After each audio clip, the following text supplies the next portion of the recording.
Bonjour chers téléspectateurs ainsi qu'à nos amis connectés sur Internet. Nous vous disons bonsoir partout où vous êtes. Chose connue, en date du 19 et 22 septembre 2016, l'histoire nous l'oblige. L'opposition congolaise en deuil de leurs vaillants héros sur le coup de feu. Car, cherchant la paix, rien d'autre que le respect de la Constitution, paix à leur âme.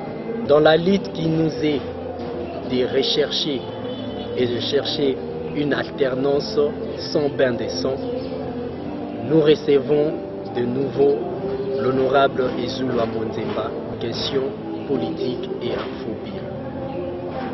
Bonjour messieurs l'honorable. Bonjour messieurs les journalistes et aux internautes. Que Dieu nous prête vie et la victoire est dans notre camp. La fois passée, j'ai essayé d'introduire, de vous présenter main. Merci. Parcours politique ou cursus académique ou quoi? Parcours politique. Politique. Parce que tous les Congolais savent que je suis docteur ingénieur, biochimiste et des industries alimentaires.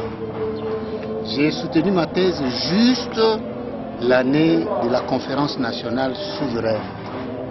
Ce qui avait fait que tout de suite, j'ai attiré l'attention de tout le monde à la conférence nationale et j'étais le chouchou du bureau de la conférence parce qu'à tout moment, j'étais obligé d'intervenir. Quand bien même je ne le sollicitais pas, mais Monseigneur le Président, aujourd'hui devenu cardinal, m'accordait la parole. Et quand le Premier ministre Etienne Tshisekedi est élu, et sans que j'aille aux consultations, il avait sollicité que je sois dans son gouvernement et que je m'occupe de l'économie nationale et de l'industrie. Et là, j'étais aussi le président du groupe de l'ISOR Équateur. J'ai eu à gérer toutes les grandes personnalités ressortissant de l'Équateur qui étaient à l'ISOR. Je ne me mettrai pas à les citer parce que la plupart d'entre eux, Dieu les a appelés, paix à leur âme. De là, l'ISOR a été, au regard de tout ce qu'il y a eu comme trahison, le président Etienne avait mis fin à l'ISOR et il n'avait autour de lui qu'un seul groupe, c'est le groupe des 14, G14 cycle. Aujourd'hui, le groupe ne s'appelle plus G14 tout court, c'est G14 Compagnons de lutte d'Etienne Tshisekedi. Et où je suis modérateur. Et comme nous sommes une plateforme électorale, nous voulons fédérer d'autres partis. Mais ce n'est pas tous les partis qui doivent venir, mais les partis qui avaient lutté pendant tous ces temps pour la libération du Congo. Là, nous sommes avec eux et nous allons voir qui peut. C'est la piste de solution qui a été adoptée par l'Organisation des Nations Unies est le fruit du travail G14 Etienne Tshisekedi Wamulumba. Vous comprenez? Et c'est cette piste de solution qui nous a amené aux concertations de la CENCO et qui a été mal appliquée malheureusement. Alors que ces concertations, nous avons voulu que ça puisse être la dernière occasion, l'occasion de démarrage, de décollage du Grand Congo. Affaire de passeport en République démocratique du Congo. Il s'agit de présenter les décideurs politiques ou, en compréhension d'un phénomène international, nécessite que soient saisies les intentions des protagonistes. De là, s'il faut se demander si ceux-ci agissent contre si ceux-ci agissent pour contrer une menace ou pour assurer une ambition. De là, si nous essayons un peu de nous poser cette question, qui veut quoi et quel intérêt que le personnage cherche. La question mérite son pesant d'or. Et en ce sens, pour que la population comprenne, il faut que je vous parle de l'OACI. L'OACI, c'est Organisation Internationale d'Aviation Civile. L'OACI ne peut entrer dans l'avion parce que l'avion quitte un pays pour un autre qu'un tenant de passeport. Ou dans le cas majeur, on délivre un document qu'on appelle les tenants passeport. C'est-à-dire, vous n'avez pas le passeport, le livret entre vos mains, mais on vous délivre un document tenant lieu de passeport. Alors, seul le monde qui peut réclamer l'acceptation d'un passeport, de passeport d'un pays, ce n'est que l'OACI. Pour le cas de notre pays, l'OACI ne trouve pas de problème dans le passeport actuel, c'est-à-dire ce passeport ici. C'est ce qu'on appelle passeport. Eux appellent ça semi-biométrique, alors que c'est biométrisé. Donc, dans un premier temps, j'ai dit ça. Mais quand vous ouvrez le passeport, parce qu'ici, il est question de validité, le passeport lui-même tranche. Chaque passeport, ce n'est pas le passeport de tout le monde qui a la même validité. Ça, c'est le passeport de mon épouse. Vous pouvez filmer et voir. Et vous pouvez lire à l'intention des internautes ce qui est marqué pour la validité. Vous voyez? Et puis, vous verrez qui donne la validité. Date de délivrance, le 1er juin 2016. Date d'expiration, le 31 mai 2021. Ministère des Affaires étrangères. Donc en abrégé, on appelle ça MINAFER. Quand les affaires étrangères reconnaissent déjà ce passeport pour mon épouse, alors vous allez voir encore la différence. Donc pour plus d'explications, mon passeport comme celui de mon épouse n'a pas la même validité. Lisez chez moi, c'est mon époux, c'est dit 2000 combien 2016 à 2021. Voilà. Et pour moi le 19 mai 2015 au 18 mai 2020. Voilà.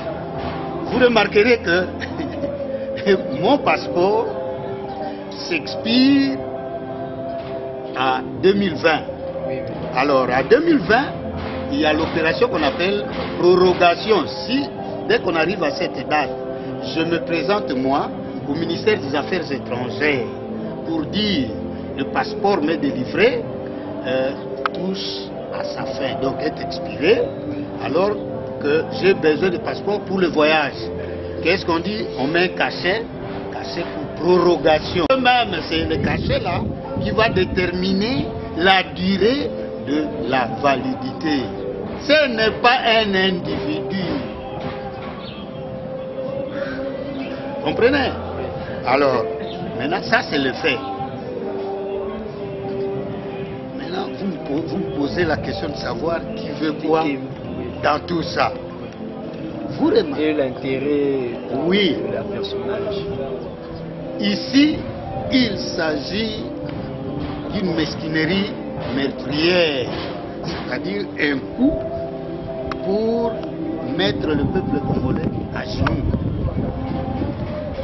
Ce passeport, comme celui de madame, pour les avoir, j'ai dû casquer pour chaque passeport $300.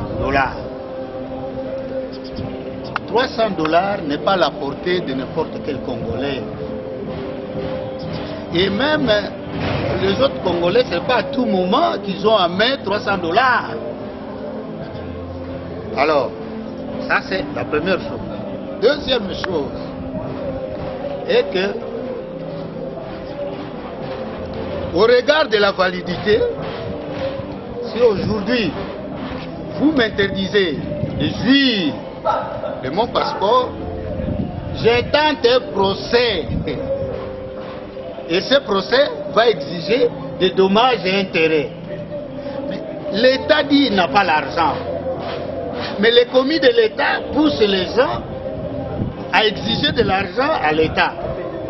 Parce que quand moi je veux me plaindre, je dirais non seulement revalide mon passeport, mais on doit me dédommager parce qu'on m'a démoralisé. Vous comprenez? Alors, si nous sommes 1 million qui réclamons comme ça, l'État va débourser combien? Donc, nous avons de mauvais gestionnaires. Donc, eux, leur problème à eux, ils ne voient pas l'intérêt du pays. Ils veulent porter ça. Qu'est-ce qui les a poussés à ça? Comme aucun pays du monde n'accepte de financer les gouvernements en place, ils ont réfléchi dans le cadre de l'autofinancement.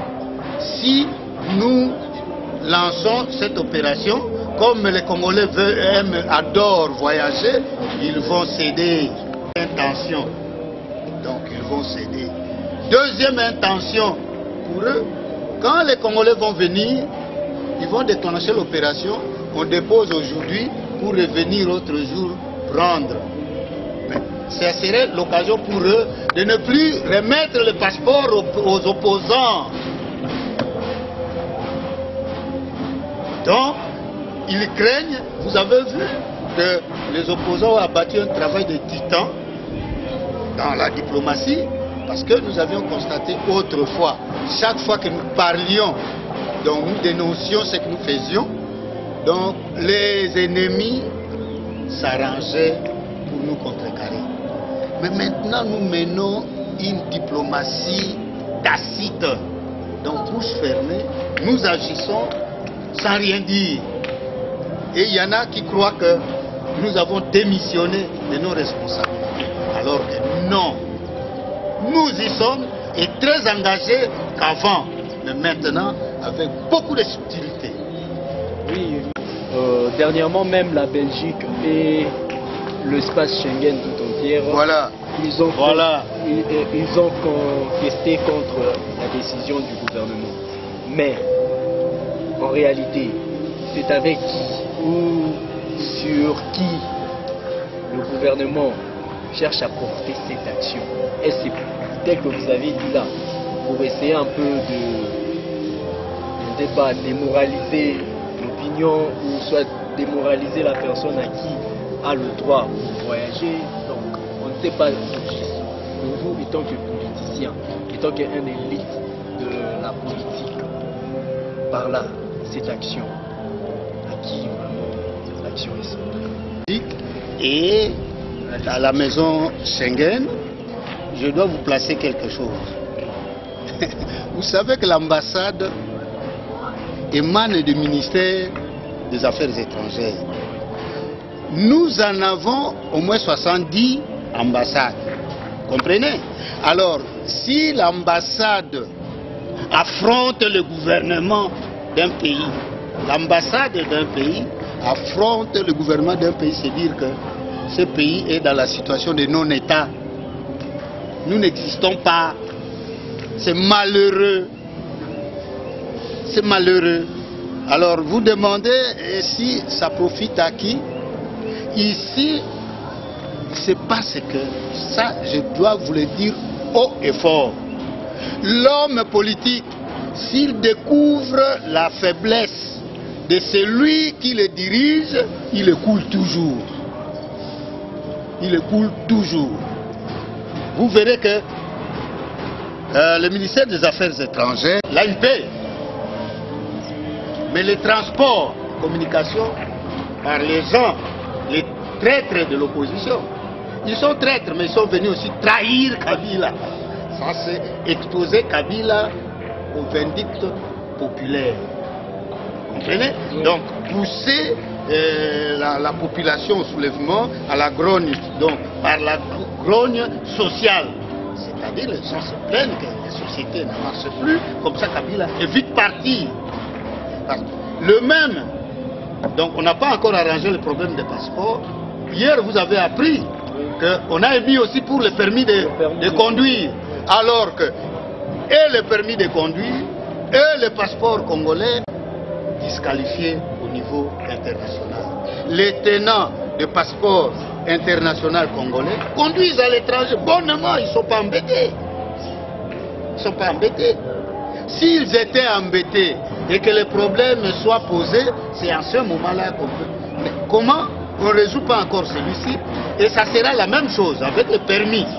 Les gens, les tenants de permis, vont tenter aussi un procès. Bon, alors, un gouvernement qui ne cherche que des procès contre l'État. Et les mêmes gouvernements se plaignent, n'ayant pas l'argent. Et que cherche-t-il alors?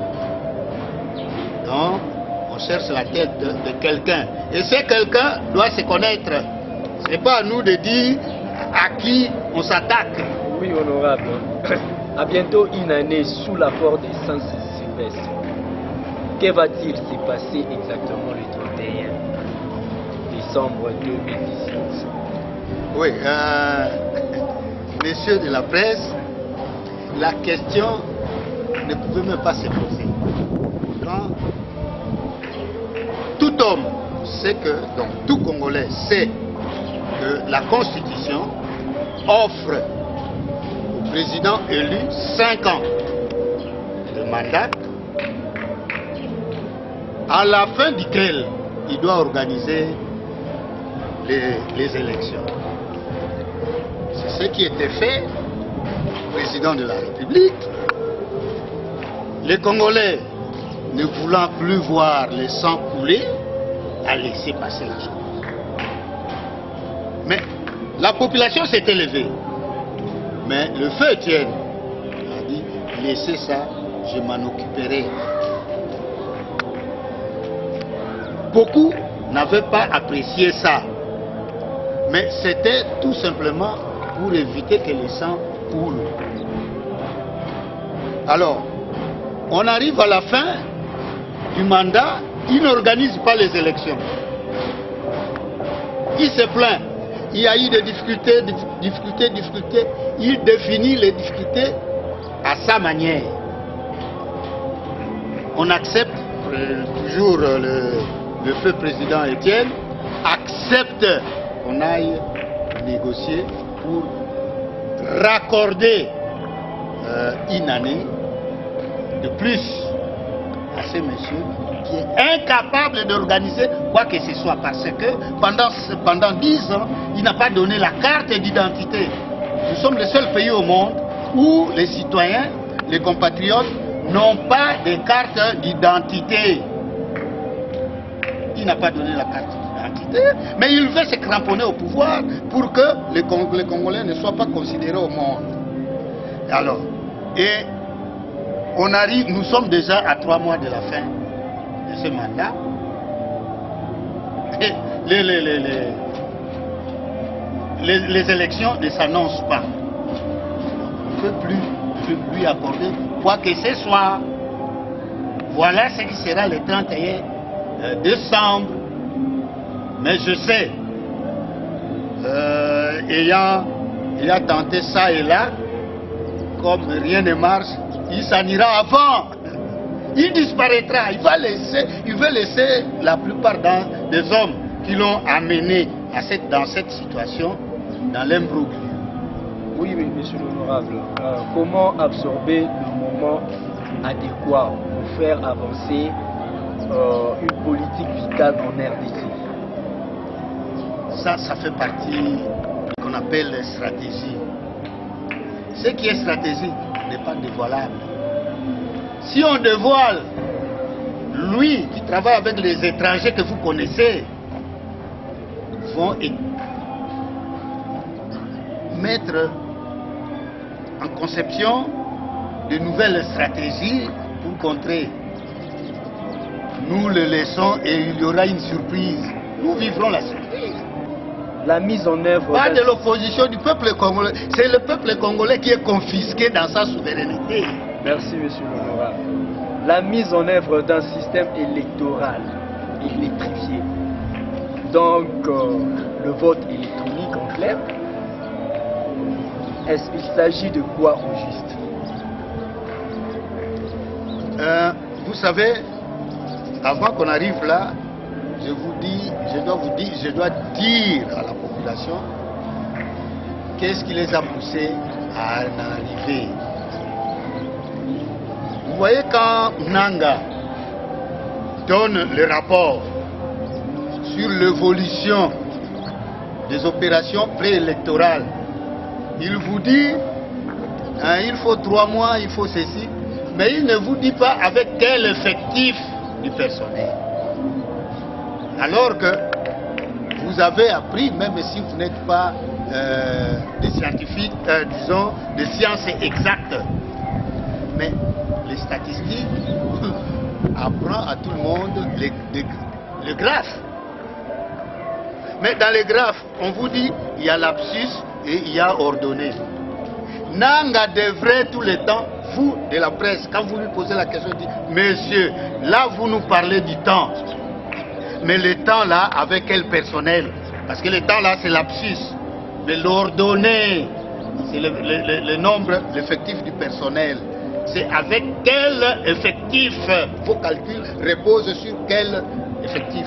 Alors l'ensemble de lapsus et de l'ordonnée donne les coordonnées. Vous dites, voici les coordonnées électorales. C'est ce qu'il ne fait jamais. Pour lui, les Congolais a une tête qui n'est pas bien façonnée. Il croit que le cerveau n'y est plus. Ce qu'on a mis là-bas dedans, c'est de la farine. Il se trompe. Il se trompe. Parce que c'est lui qui manque d'ingéniosité. Parce que s'il avait d'ingéniosité, on ne serait pas là. On ne serait pas là. Bon, maintenant, tombons au vote électronique. Mais vous connaissez que les appareils électroniques exigent toujours l'électricité, la charge. Et vous connaissez que le Congo est éclairé à combien %? Même prenons la capitale ici, la capitale. Malgré les installations, une nuit, on fournit à la ville capitale quelle quantité d'électricité? Alors, à l'intérieur, dans le Bandundu, dans la forêt équatoriale, dans Ituri et consorts là-bas, vous devinez qu'il n'y a pas d'électricité. Alors, vous allez électroniser le vote, alors que l'électricité n'existe pas. Ils vont dire le groupe électrogène. Déjà, au niveau d'ici, le carburant pose problème. Et on peut disposer de carburant. Mais le carburant, on ne le manipule pas n'importe comment.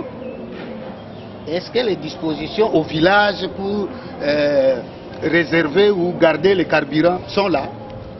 Non. Nanga se croit ingénieux alors qu'il ne l'est pas. Il laisse des histoires. Il veut s'illustrer comme Matata Podio l'a fait. Matata a parlé ici de bancarisation des salaires des gens, alors qu'il aurait pu commencer par la bancarisation du pays. Il n'a pas bancarisé le pays. Quand vous allez dans d'autres pays, on vous dit, ici chez nous, il y a une banque à chaque 5 km. Il y a d'autres pays qui vous disent, ici chez nous, il y a une banque à chaque 10 km. Alors que Matata Ponyo ne nous a pas dit, lui, avant de déclencher l'opération, il a bancarisé le pays à autant jamais. Mais quand il a fait, ici dans la capitale déjà, ça pose problème. Les gens, les fonctionnaires doivent quitter Maluku, tout ça pour venir à Gombe et chercher l'argent. Et la plupart de ces fonctionnaires ne rentrent pas avec cet argent à la maison. L'argent échappe d'une manière ou d'une autre. Ça ne va pas. Donc, on doit qu'il n'en parle pas. Et en plus, la loi électorale n'a pas prévu le mode électronique.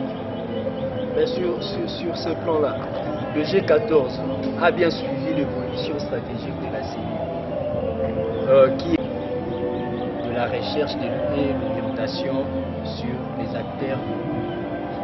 Mais cette approche utilisée peut être adaptée en vue de peut-être adaptée vu le temps et le moyen que dispose la CENI. La CENI, le gouvernement ne lui donne pas. Mais c'est l'une des moyens aussi. Je viens. C'est pas l'une des moyens. Parce que ça s'achète.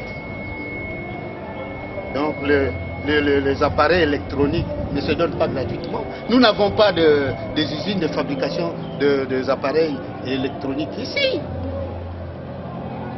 Il faut commander et il faut verser l'argent pour le transport et il faut distribuer ça à travers le pays et tout ça. Ça sera encore retarder les élections davantage. Alors le G14 dit ceci. Nanga n'est pas président d'une commission électorale nationale indépendante. Lui est une caisse de résonance de l'AMP.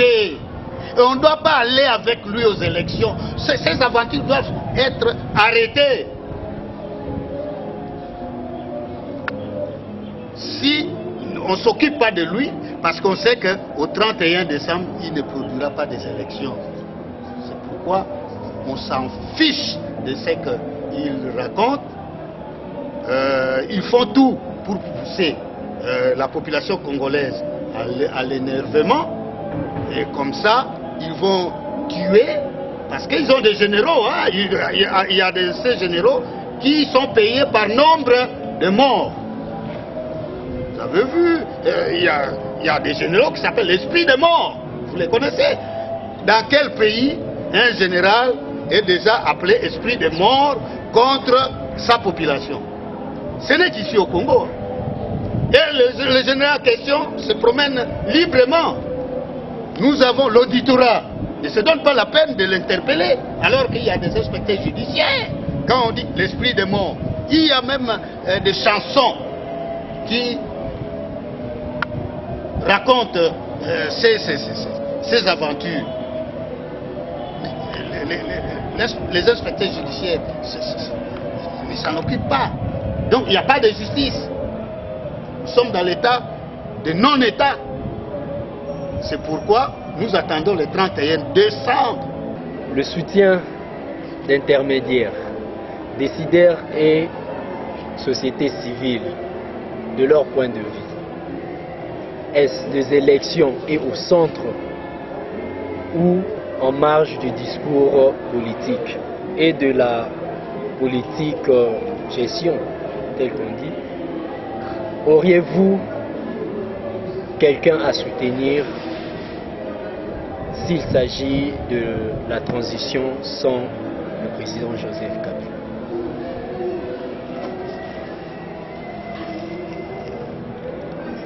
Il n'y a pas tabou. Que les gens comprennent que dans les cas d'espèce, tel que je venais de décrire, quelqu'un s'est révélé incapable durant son mandat et à qui on a eu à accorder gracieusement une année de plus et qui n'arrive pas à réaliser ce qu'on attendait de lui, qu'est-ce qu'on fait à travers le monde? Pas loin de chez nous ici, en République centrafricaine, vous avez vu les politiciens se retirer, laisser la place à la société civile. C'est alors que la dame qui a présidé à RCA a organisé les élections. Burkina Faso, c'est la même chose. Donc, chez nous, ne soyez pas surpris. Même quand nous sommes allés à la conférence nationale, qu'est-ce qui a été dit? On a donné le Parlement, le Haut Conseil qui était un Parlement spécial, sui generis, c'est-à-dire avec un pouvoir qu'on ne trouve pas dans d'autres parlements, être dirigé par un prélat, donc c'est-à-dire la société civile. Ici chez nous, donc ça sera le cas, c'est la société civile qui est appelée à organiser une transition d'une année pour nous conduire aux élections. Alors vous posez la question quant à notre regroupement. Oui. Qu'est-ce que notre regroupement pense? Oui. Notre regroupement pense que... Et si vous avez, s'il s'agit de soutenir, est-ce que vous avez une personne à qui vous devez soutenir? J'en viens. Notre regroupement pense que l'Église catholique, c'est la seule corporation de la société civile qui vaille. Et nous ne prenons pas toute la Cinco, venir diriger, mais nous jetons notre dévolu sur le cardinal Laurent Désiré et Laurent Mosengo Passigna. Avec lui, pourquoi lui? C'est la question. Le cardinal a eu à présider le Haut Conseil, d'abord la conférence nationale souveraine, qui avait réuni tous les politiciens, les forces vives de la nation et les invités. Il connaît tout le monde. En plus, il a dirigé le Haut Conseil de la République. Il connaît les gens. Et en tant que cardinal, et il a fait la valeur du Congo, parce qu'il est dans le G8, c'est-à-dire les 8 meilleurs cardinaux qui sont choisis pour réformer l'Église catholique. Il est là-dedans. Donc, du point de vue pointure intellectuelle, il est au point. Du point de vue connaissance politique, il est au point. Et l'Église catholique va les soutenir, donc soutenir le développement du Congo, l'élan du Congo pour son développement.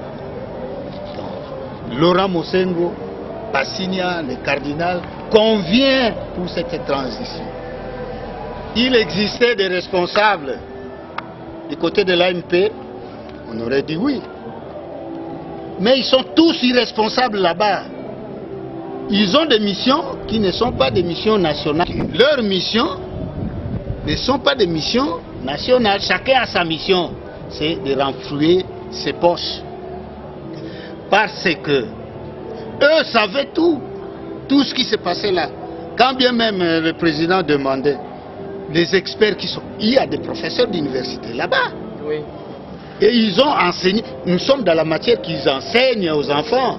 Est-ce qu'ils ont eu à dire au président que le président, ce que vous nous demandez là est impossible au regard de. Non. Donc la situation est pourrie. Donc nous sommes face à une situation telle que les décideurs n'existaient pas. Dans quel pays on accepte que la grève des enseignants continue?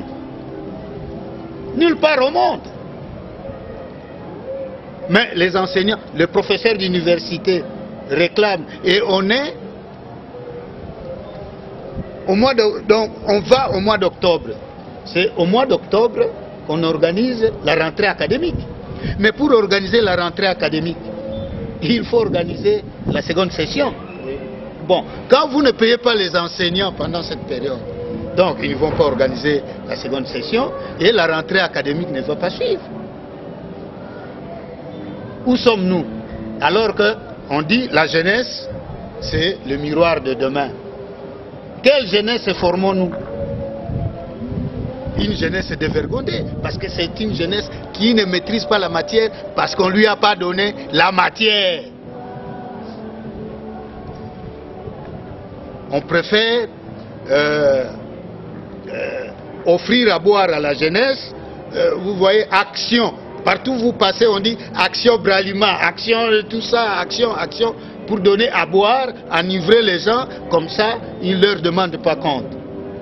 Vous voyez des couloirs, quand vous rentrez devant nous ici, jusqu'à quelle heure ces couloirs se sèchent? Jusqu'au matin. Et la jeunesse qui passe tout le temps là-bas, est-ce qu'elle s'occupe-t-il de son avenir? Non.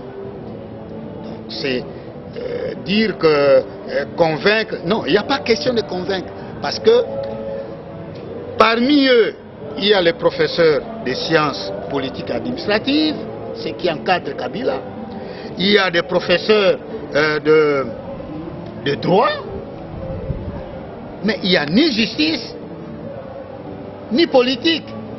On va à la militaire. Vous avez vu, on organise les concertations politiques dans un camp militaire. Donc, alors, opposé, la société militaire, c'est la société de commandement. D'ailleurs, on vous dit, en avant, marche, I2. Ça, c'est la société militaire. Mais la société politique, c'est la société des débats, de la société des convictions. Il faut démontrer que ce dont je parle est porteur de bonheur. Donc ça fait deux sociétés opposées. Mais eux vont toujours là-bas. Personne ne dit, il avait prêté serment. Vous avez vu déjà un président de la République prêter serment dans un camp militaire? Il en avait fait. Avez-vous vu la proclamation des résultats des élections dans un char de combat? Ça a été fait. Donc nous sommes dans quelle situation ici? Situation de déportation militaire.